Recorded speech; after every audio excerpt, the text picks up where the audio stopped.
Alexi. Strigă-l pe Alex. Zi, Alex. Haide, papă. Idiotă. Dă-mi și mie o pungă de aia. N-a trecut chinezul pe aici, azi?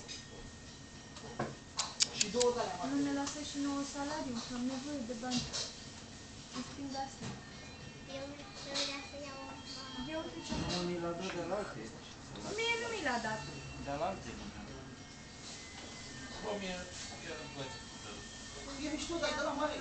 180. Atenție, ai carnet? Mama, nu, uite ce faci pe tine. Și să mergem la plajă. Mare.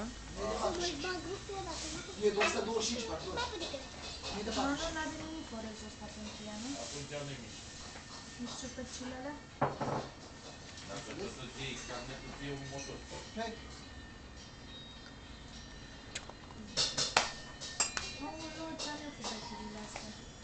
Îți dai seama ce-și face de la acum acasă, nu? Se face idiot în idiot. Așa, Manu. Așa. Două ți-mi dau o bag?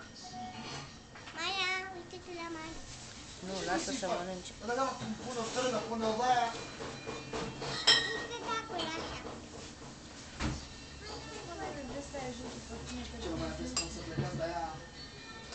Ce frumoasă e. Vă băgați la... Uitați-vă cum își bagă cu mâna în lingură. Fata mea e deșteaptă, Manu, crezi că fata mea e așa,